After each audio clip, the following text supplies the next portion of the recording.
कामिका एकादशी आज शाम 4 o'clock के बाद चावल और चावल से बनी हुई चीजें ना खाएं, बाजारू पैकेट्स भी ना खाएं, उनमें राइस ऑनियल होता है। व्रत कथा। युधिष्ठिर ने पूछा, गोविंद, वासुदेव, आपको मेरा नमस्कार है। श्रावण, गुजरात महाराष्ट्र के अनुसार आषाढ़ के कृष्ण पक्ष में कौन सी एकादशी होती है? कृपया उसका वर्णन कीजिए। भगवान श्री कृष्ण बोले, राजन सुनो, मैं तुम्हें एक पापनाशक उपाख्यान सुनाता हूं जिसे पूर्व काल में ब्रह्मा जी ने नारद जी के पूछने पर कहा था। नारद जी ने प्रश्न किया, हे भगवन, हे कमलासन, मैं आपसे यह सुनना चाहता हूं कि श्रवण के कृष्ण पक्ष में जो एकादशी होती है उसका क्या नाम है, उसके देवता कौन है तथा उससे कौन सा पुण्य होता है? प्रभो, यह सब बताइए। ब्रह्मा जी ने कहा, नारद सुनो, मैं संपूर्ण लोकों के हित की इच्छा से तुम्हारे प्रश्न का उत्तर दे रहा हूं। श्रावण मास में जो कृष्ण पक्ष की एकादशी होती है उसका नाम कामिका है। उसके स्मरण मात्र से वाजपेय यज्ञ का फल मिलता है। उस दिन श्रीधर, हरि, विष्णु, माधव और मधुसूदन आदि नामों से भगवान का पूजन करना चाहिए। भगवान श्री कृष्ण के पूजन से जो फल मिलता है वह गंगा, काशी, नैमिषारण्य तथा पुष्कर क्षेत्र में भी सुलभ नहीं है। सिंह राशि के बृहस्पति होने पर तथा व्यतिपात और दंडयोग में गोदावरी स्नान से जिस फल की प्राप्ति होती है वही फल भगवान श्री कृष्ण के पूजन से भी मिलता है। जो समुद्र और वन सहित समूची पृथ्वी का दान करता है तथा जो कामिका एकादशी का व्रत करता है वे दोनों समान फल के भागी माने गए हैं।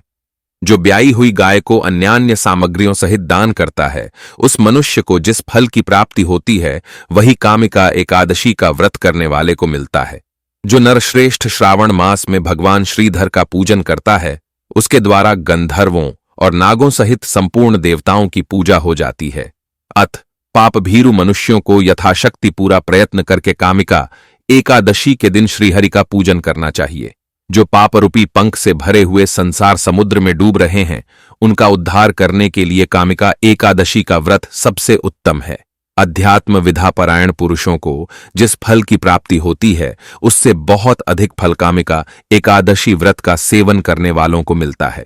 कामिका एकादशी का व्रत करने वाला मनुष्य रात्रि में जागरण करके न तो कभी भयंकर यमदूत का दर्शन करता है और न कभी दुर्गति में ही पड़ी देता है।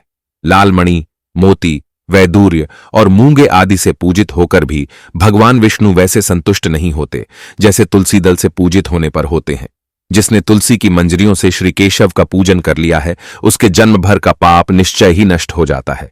या दृष्टा निखिलाघ संक्षमणी स्पृष्टा व पुष्पावनी रोगा नाम भिवंदिता निरसणी सिक्तांतक त्रासिनी प्रत्यासक्ति विधायिनी भगवत कृष्णस्य संरोपिता न्यस्था तच्चरणे विमुक्ति फलदा तस्य तुलस्य नम। जो दर्शन करने पर सारे पाप समुदाय का नाश कर देती है, स्पर्श करने पर शरीर को पवित्र बनाती है, प्रणाम करने पर रोगों का निवारण करती है, जल से सींचने पर यमराज को भी भय पहुंचाती है, आरोपित करने पर भगवान श्री कृष्ण के समीप ले जाती है और भगवान के चरणों में चढ़ाने पर मोक्ष रूपी फल प्रदान करती है, उस तुलसी देवी को नमस्कार है। जो मनुष्य एकादशी को दिन रात दीपदान करता है उसके पुण्य की संख्या चित्रगुप्त भी नहीं जानते। एकादशी के दिन भगवान श्री कृष्ण के सम्मुख जिसका दीपक जलता है उसके पितर स्वर्गलोक में स्थित होकर अमृतपान से तृप्त होते हैं। घी या तिल के तेल से भगवान के सामने दीपक जलाकर मनुष्य देह त्याग के पश्चात करोद्धो दीपकों से पूजित हो स्वर्गलोक में जाता है। भगवान श्री कृष्ण कहते हैं, युधिष्ठिर, यह तुम्हारे सामने मैंने कामिका एकादशी की महिमा का वर्णन किया है। कामिका सब पातकों को हरने वाली है। अत मानवों को इसका व्रत अवश्य करना चाहिए। यह स्वर्गलोक तथा महान पुण्य फल प्रदान करने वाली है। जो मनुष्य श्रद्धा के साथ इसका माहात्म्य श्रवण करता है वह सब पापों से मुक्त हो श्री विष्णु लोक में जाता है। व्रत खोलने की विधि: द्वादशी को सेवा पूजा की जगह पर बैठकर भुने हुए 7 चनों के 14 टुकड़े करके अपने सिर के पीछे फेंकना चाहिए। मेरे 7 जन्मों के शारीरिक, वाचिक और मानसिक पाप नष्ट हुए, ये भावना करके 7 अंजलि जल पीना और चने के साथ दाने खाकर व्रत खोलना चाहिए।